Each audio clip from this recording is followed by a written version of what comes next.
Hi hello namaste welcome to Srinivas మీ channel.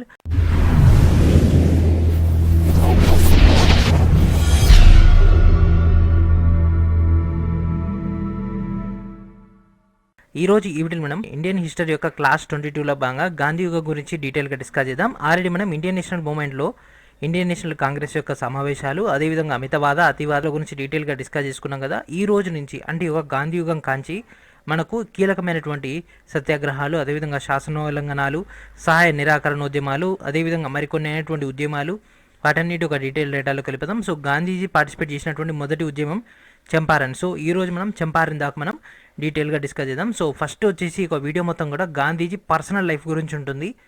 తర్వాత మనం ఈ యొక్క ఈవెంట్స్ గురించి డిస్కస్ చేసుకుందాం. ఓకేనా ఫ్రెండ్స్? సో కొంత బేసిక్స్ అయినటువంటి డేటాలోకి వెళ్ళిపోదాం, తర్వాత అతని యొక్క కంటిన్యూషన్లోకి వెళ్ళిపోదాం. సో ఫస్ట్ గాంధీజీ యొక్క పూర్తి పేరు ఏంటి ఫ్రెండ్స్? మోహన్ దాస్ కరమ్చంద్ గాంధీ. ఇతని యొక్క జననం ఎక్కడ జరిగింది? గుజరాత్లోని పోర్బందర్లో జరిగింది. ఇతను ఏ రోజున జన్మించడం జరిగింది? 1869 అక్టోబర్ 2న.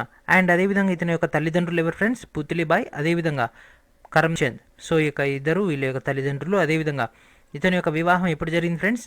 13 ఏళ్ల వయసులోనే ఇతనికి కస్తూర్బాతోటి వివాహం అయితే అవ్వడం జరిగింది. సో కస్తూరిబాయి గురించి మీ అందరికీ ఐడియానే ఉంది కదా ఫ్రెండ్స్. మనం అప్కమింగ్ వచ్చినటువంటి డేటాలో డీటెయిల్గా వెళ్ళిపోవచ్చు.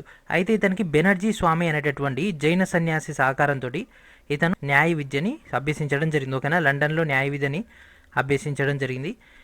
1887 to 1891 దాకా ఇతను వెళ్ళిపోవడం జరిగింది. ఇతను బార్ ఎట్లా అనేటటువంటి విద్యను అభ్యసించి 1891లో, ఓకేనా ఫ్రెండ్స్, 1891లో కంప్లీట్ అయిపోయింది. కాబట్టి భారతదేశం తిరిగి వచ్చి న్యాయవాద వృత్తిని చేపట్టడం జరిగింది. అయితే దక్షిణాఫ్రికాలో ఉన్నటువంటి దాదా అబ్దుల్లా, ఓకేనా ఫ్రెండ్స్, దక్షిణాఫ్రికాలో ఉన్నటువంటి దాదా అబ్దుల్లా కంపెనీ తరపున వాదించడానికి 1893లో, ఓకేనా, 1893లో దక్షిణాఫ్రికా వెళ్ళడం జరిగింది. ఓకేనా? దక్షిణాఫ్రికాలో ఉన్నటువంటి దాదా అబ్దుల్లా కంపెనీ యొక్క తరపున వాదించడానికి 1893లో దక్షిణాఫ్రికా వెళ్ళడం జరిగింది. 22 ఇయర్స్ అక్కడనే ఉన్నాడు ఇన్ 1893 to 1915. అదేవిధంగా ఇతను డర్బన్ నుంచి ప్రిటోరియా వరకు వెళ్ళడానికి మొదటి తరగతి, ఓకేనా ఫ్రెండ్స్, ఫస్ట్ క్లాస్ కంపార్ట్మెంట్లో ఎక్కగా స్టాండర్టన్, ఓకేనా, స్టాండర్టన్ అనేటటువంటి ప్రాంతంలో ఇతని తెల్ల జాతీయులు రైలు నుంచి బయటకు నెట్టివేయడం జరిగింది. ఇది one of the most important one. ఎక్కడి నుంచి ఎక్కడికి ప్రయాణించినటువంటి రైలు, ఓకేనా ఫ్రెండ్స్, డర్బన్ నుంచి ప్రిటోరియా అనేటటువంటి ప్రాంతానికి వెళ్తున్నటువంటి ఫస్ట్ క్లాస్ కంపార్ట్మెంట్లో ఎక్కినటువంటి గాంధీజీని తెల్ల జాతీయులు తోసివేయడం జరిగింది. ఏ ప్రాంతంలో? స్టాండర్టన్. కాబట్టి అతను ఏ రైల్వే స్టేషన్లో పండుకోవడం జరిగింది ఫ్రెండ్స్? సెయింట్ పీటర్ మారిడ్జ్ బర్గ్ అనేటటువంటి రైల్వే స్టేషన్లో గడపడం జరిగింది. అండ్ అదేవిధంగా 1894లో భారతీయులు ఈ కింది వర్గాలపై జరుగుతున్నటువంటి అన్యాయాలు, అత్యాచారాలు తొలగించడానికి పోరాటం చేయడం జరిగింది. దాంట్లో భాగంగా ఇతను నెటాల్ ఇండియన్ కాంగ్రెస్ అనేటటువంటి సంస్థని 1894లో స్థాపించడం జరిగింది. అదేవిధంగా ఇండియన్ ఒపీనియన్ అనేటటువంటి పత్రికను కూడా స్టార్ట్ చేయడం జరిగింది. 1907లో దక్షిణాఫ్రికాలో రిజిస్ట్రేషన్ చట్టం అని ప్రవేశపెట్టడం జరిగింది. దీని యొక్క పేరు వచ్చేసి ఏషియాటిక్ లా అమెండ్మెంట్, ఓకేనా, ఏషియాటిక్ లా అమెండ్మెంట్ అనేటటువంటి చట్టాన్ని తీసుకురావడం జరిగింది. దీని వ్యతిరేకంగా గాంధీజీ దక్షిణాఫ్రికాలో సత్యాగ్రహాన్ని చేయడం జరిగింది. ఓకేనా? గాంధీజీ చేసినటువంటి మొట్టమొదటి సత్యాగ్రహం కూడా ఈ యొక్క సత్యాగ్రహమే, కాకపోతే ఇది దక్షిణాఫ్రికాలో చేయడం జరిగింది. తర్వాత ఈ యొక్క చట్టాన్ని రద్దు చేయడం జరిగింది. ఏ చట్టం friends? Asiatic law amendment. And అదేవిధంగా ఈ యొక్క పోరాటం తర్వాత ఇతను కొంత ఉత్సాహం రావడం, అదేవిధంగా ఇతని తరపున కొంతమంది రావడం వల్ల ఇతను వివిధ సత్యాగ్రహాలు చేయడానికి ఇంట్రెస్ట్ పెట్టడం జరిగింది. అదేవిధంగా మరికొన్ని పోరాటాలు చేయడం జరిగింది. వాటన్నిటిలో కూడా విజయాలు సాధించడం జరిగింది. అండ్ అదేవిధంగా 1915 జనవరి 9న, ఓకేనా, 1915 జనవరి 9న గాంధీజీ ఇండియాకి రావడం జరిగింది. ఓకేనా? ఈ యొక్క పాయింట్ కూడా ఇంపార్టెంట్. దీన్నే మనం ఎన్ఆర్ఐడిగా మనం పిలుచుకోవడం జరుగుతుంది. ఓకేనా? ఎన్ఆర్ఐ అని 1915 జనవరి 9ని మనం ఎన్ఆర్ఐ డేగా కన్సిడర్లో తీసుకుంటాం. అండ్ అదేవిధంగా 1910లో కనుక తీసుకుంటే ఇతని యొక్క సత్యాగ్రహాల కోసం ఫినిక్స్, అదేవిధంగా టాల్స్టాయ్ ఫామ్ని స్థాపించడం జరిగింది. దీనికి అలెక్ బెక్ అనేటటువంటి జర్మనీ పర్సన్ కూడా హెల్ప్ చేయడం జరిగింది. ఇతన్ని ప్రభావితం చేసినటువంటి బుక్స్ ఒకటి వచ్చేసి Ruskin band and next Tolstoy. So వీళ్ళు రచించినటువంటి books on to the last, Kingdom of the God is with in you, ఈ విధంగా మన డేటా ఉంది. అండ్ అదేవిధంగా 1913లో కనుక తీసుకుంటే దక్షిణాఫ్రికాలో ఉన్నటువంటి బ్రిటిష్ ప్రభుత్వం 2 చట్టాలను తీసుకురావడం జరిగింది. ఈ 2 చట్టాలు కూడా నల్ల జాతీయులను కించపరుస్తూ ఉండడం జరిగింది. దాని యొక్క ముఖ్య ఉద్దేశం ఏంటిదంటే క్రైస్తవేతర వివాహాలు అనేవి ఇక్కడ నుంచి చెల్లవు. అదేవిధంగా దీంట్లో ఉన్నటువంటి మరికొన్ని చట్టాల ప్రకారంగా ఈ యొక్క నల్ల జాతీయులకు హక్కులనే కోల్పోవడం జరుగుతుంది. కాబట్టి దీనికోసం గాంధీజీ సత్యాగ్రహం చేయడం జరిగింది. అప్పుడు ఉన్నటువంటి గవర్నర్ జనరల్ అయినటువంటి స్మార్ట్స్ గాంధీజీని అరెస్ట్ చేయడం జరిగింది. సో 1914లో ఈ చట్టాన్ని రద్దు చేయడం జరిగింది. 1915లో గాంధీజీ విడుదలయ్యిండు. విడుదల అవ్వగానే గోపాలకృష్ణ గోఖలే ఇతనికి సమాచారం పంపించడం జరిగింది. ఇండియాలో నీ యొక్క అవసరం ఉంది రమ్మనగానే ఏమంటే ఏం చేయడం జరిగింది ఫ్రెండ్స్, 1915లో జనవరి 9న భారతదేశాన్ని చేరుకోవడం జరిగింది. దాన్ని మనం ప్రవాసీ భారతీయ భాష అని అంటాం. సో గాంధీజీ యొక్క రాజకీయ గురువు ఎవరు ఫ్రెండ్స్? గోపాలకృష్ణ గోఖలే. అదేవిధంగా ఇతని యొక్క కాన్షియస్ కీపర్ ఎవరు ఫ్రెండ్స్? సి గోపాలాచారి. అండ్ అదేవిధంగా దక్షిణాఫ్రికాలో గాంధీజీని ఏమని పిలుస్తారు ఫ్రెండ్స్? బాయ్. ఇవన్నీ కూడా డైరెక్ట్ క్వశ్చన్స్ ఫ్రెండ్స్, ఎగ్జామ్లో ఇవే క్వశ్చన్స్ అడుగుతారు. దక్షిణాఫ్రికాలో గాంధీజీని డాష్ అని పిలుస్తారు, బాయ్ అని, లేకపోతే బాపూజీ అని, లేకపోతే గాంధీజీ అని, లేకపోతే మోహన్ అని, అట్లా పేర్లు అనేవి పెడతారు. మనకు అక్కడ ఆల్రెడీ ఈ యొక్క డేటా మనకు వచ్చేసింది కాబట్టి అక్కడ మనం ఆన్సర్ ఏం చేస్తాం ఫ్రెండ్స్? బాయ్ అని పెట్టడం జరుగుతుంది. అండ్ అదేవిధంగా 1916లో సబర్మతి ఆశ్రమాన్ని కూడా ఏర్పాటు చేసుకోవడం జరిగింది.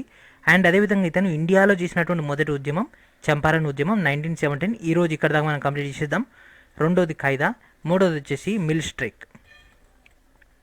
సో ఫస్ట్ మనం ఈ యొక్క చంపారన్ దాకా డీటెయిల్గా డిస్కస్ చేద్దాం. అండ్ అదేవిధంగా గాంధీజీకి ఉన్నటువంటి బిరుదులు, జాతిపిత ఎవరు ఇవ్వడం జరిగింది ఫ్రెండ్స్? సుభాష్ చంద్రబోస్.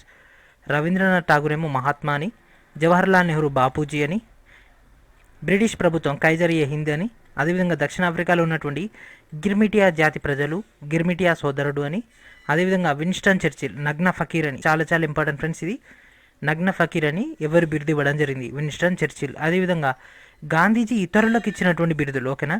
వల్లభాయ్ పటేల్కి సర్దార్ వల్లభాయ్ పటేల్, సుభాష్ చంద్రబోస్కి దేశభక్తుల్లోకెల్లా భక్తుడు, రవీంద్రనాథ్ ఠాగూర్కి గురుదేవ్. అదేవిధంగా గాంధీజీ రచించినటువంటి రచనలు, మై ఎక్స్పెరిమెంట్ విత్ ట్రూత్ చాలా చాలా ఇంపార్టెంట్ ఫ్రెండ్స్, ఇది ఎగ్జామ్లో ఎక్కువసార్లు రావడం జరిగింది. Hindu Swaraj, the voice of truth, the way to communal harmony, key to health. So దీంట్లో ఎక్కువ ఈ బుక్కే ఎక్కువ famous friends. And next Champaran ఉద్యమం, ఓకేనా ఫ్రెండ్స్? గాంధీజీ మొదటి దశ ఉద్యమాలలో ఖైదా, చంపారన్ ఉంటుంది. సో చంపారన్ గురించి డిస్కస్ చేద్దాం. సో చంపారన్ ఉద్యమం అనేది ఇక్కడ ఏ రాష్ట్రంలో జరిగిందంటే బీహార్లోని చంపారన్ అనేటటువంటి ప్రాంతంలో 1917లో స్టార్ట్ అయింది. దీని యొక్క ముఖ్య ఉద్దేశం ఏంటిదంటే తీన్ కథ అనేటటువంటి విధానం, ఆ యొక్క విధానానికి వ్యతిరేకంగా వీళ్ళు ఇక్కడ పార్టిసిపేట్ చేయడం జరిగింది. నీలిమందు తోటల పెంపకాన్ని సంబంధించి ఈ యొక్క తీన్ కథ విధానం అనేది ఉండేది. రాజ్కుమార్ శుక్లా యొక్క విజ్ఞప్తి మేరకు గాంధీజీ చంపారన్ని సందర్శించి తీన్ కథకు వ్యతిరేకంగా సత్యాగ్రహం ప్రారంభించడం జరిగింది. ఈ యొక్క సత్యాగ్రహంలో రాజేంద్ర ప్రసాద్ అదేవిధంగా ఆచార్య కృపాలాని గాంధీజీని అనుసరించడం జరిగింది. దీనివల్ల మొత్తం ప్రెజర్ అనేది ప్రభుత్వం పైన బిల్డప్ అయిపోయింది. అదేవిధంగా రైతులు కూడా వీళ్ళకి సంఘీభావం తెలపడం జరిగింది కాబట్టి తీన్ కథ విధానాన్ని రద్దు చేయడం జరిగింది. అండ్ నెక్స్ట్ కేదా జిల్లా. సో కేదా అంటే కేదా రైతు ఉద్యమం, ఇది 1918లో వచ్చింది. ఈ యొక్క రైతు ఉద్యమం అనేది గుజరాత్లో ఉన్నటువంటి కేదా అనేటటువంటి ప్రాంతంలో జరిగింది ఫ్రెండ్స్ ఈ యొక్క ఉద్యమం అనేది. సో ఈ యొక్క ఉద్యమంలో 1917లో కరువు వలన ఏమైందంటే శిస్తు వసూలు చేయకూడదని మోహన్ లాల్ పాండే ఉద్యమాన్ని ప్రారంభించడం జరిగింది. అయితే 1918లో ఏమైందంటే దీనికి గాంధీజీ సహకరించడం వల్ల భూశిస్తును రద్దు చేయించడం జరిగింది. అండ్ అదేవిధంగా నెక్స్ట్ వచ్చేసి నూనె మిల్లు. సో నూనె మిల్లు కనుక తీసుకుంటే 1918లోనే అహ్మదాబాద్లో నూనె మిల్లులో ఇక వేతనాలు పెంచడానికి కార్మికులు చేసినటువంటి సమ్మెకి ఇతను సంఘీభావం తెలిపి తర్వాత ఇతను దాన్ని నాయకత్వం నడపడం జరిగింది. ఎందుకంటే కార్మికులు చేసిన దానికి యాజమాన్యం అనేది ఫస్ట్ ఒప్పుకోలేదు. తర్వాత గాంధీజీ సహకారం అందించి తానే నాయకత్వం వహించి ఒక ఉద్యమాన్ని ముందరు తీసుకెళ్లడం జరిగింది. తర్వాత ఇప్పటికి కూడా వాళ్ళు వింటలేరని ఇతను నిరాహార దీక్ష చేపట్టడం జరిగింది. ఓకేనా? గాంధీజీ మొట్టమొదటి నిరాహార దీక్ష ఏ ఉద్యమంలో చేయడం జరిగింది ఫ్రెండ్స్? నూనె మిల్లు ఉద్యమానికి, అహ్మదాబాద్లో ఉన్నటువంటి నూనె మిల్లు ఉద్యమం. సో ఈ యొక్క ఉద్యమం దీనికి సంబంధించినటువంటి డేటాలో భాగంగా మిల్లు యాజమానులు కార్మికుల వేతనాలు 30% పెంచడానికి అంగీకరించడం జరిగింది. అండ్ అదేవిధంగా ఈ యొక్క సత్యాగ్రహానికి సంబంధించినటువంటి ఆధారం ఏ బుక్ నుంచి తీసుకోవడం జరిగింది friends? Essay on civil obedience. దీని యొక్క రచయిత థోరే. అదేవిధంగా గాంధీజీ కేవలం ఒకే ఒక్కసారి మాత్రమే ఐఎన్సీ ఇండియన్ నేషనల్ కాంగ్రెస్కి అధ్యక్షుడు అవ్వడం జరిగింది. ఇది కూడా చాలా చాలా ఇంపార్టెంట్ అయినటువంటి పాయింట్. అదేవిధంగా రాజీనామా చేసింది కూడా ఇంపార్టెంట్. ఎగ్జాక్ట్లీ 10 yearsకి రాజీనామా చేసింది కాబట్టి ఈజీగా మనకు ఐడియా ఉంటుంది. అండ్ గాంధీజీ యొక్క నినాదాలు సత్యం, అహింస, దేవునితో సమానం, డూ ఆర్ డై అనడం జరిగింది. ఇది ఏ సభలో అన్నాడు కూడా చాలా చాలా ఇంపార్టెంట్. పిరికితనం మరణంతో సమానం కాబట్టి దానికంటే హింసే మేలైనది. అండ్ అదేవిధంగా గాంధీజీ యొక్క ఆదర్శ గ్రామం సేవాగ్రామ్. అదేవిధంగా కుష్టు రోగుల కోసం ఏ ఆశ్రమాన్ని ఏర్పాటు చేయడం జరిగింది? వార్ధా ఆశ్రమం. ఇది కూడా ఇంపార్టెంట్ ఫ్రెండ్స్. కుష్టు రోగుల గురించి ఏ ఆశ్రమాన్ని ఏర్పాటు చేయడం జరిగింది? వార్ధా ఆశ్రమం. గాంధీజీ యొక్క ఆదర్శ గ్రామం సేవాగ్రామ్. అండ్ బేసిక్ విద్యా విధానాన్ని కూడా అక్కడనే ప్రవేశపెట్టడం జరిగింది. సో ప్రజెంట్ ఉన్నటువంటి విద్యా వ్యవస్థ అయినా చేంజ్ చేయాలంటే ఆ యొక్క ఇష్యూ జరుగుతుంది కాబట్టి ఈ యొక్క పాయింట్ కూడా మనకు ఇంపార్టెంట్. అదేవిధంగా గాంధీజీ హైదరాబాద్ సంస్థానాన్ని ఎప్పుడు సందర్శించడం జరిగింది? 1934 హరిజన ఉద్ధరణ సంబంధించినటువంటి డేటా.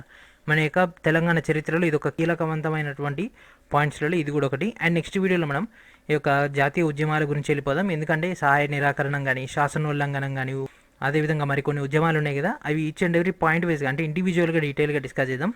సో ఇది ఫ్రెండ్స్ ఈరోజు వీడియో. ఐ హోప్ మీకు ఈ యొక్క డేటా అర్థమైందని అనుకుంటున్నాను. ఈరోజు ఈవినింగ్ కల్లా మీకు మాక్ టెస్ట్ అయితే ఇవ్వడానికి ట్రై చేస్తాను. ప్రతి ఒక్కరు కూడా యాప్ని ఇన్స్టాల్ చేయండి, యాప్ నుంచి డేటాని గ్యాదర్ చేయండి. ఆల్రెడీ బుక్స్ అన్నీ కూడా అప్లోడ్ అయితే చేయడం జరుగుతుంది.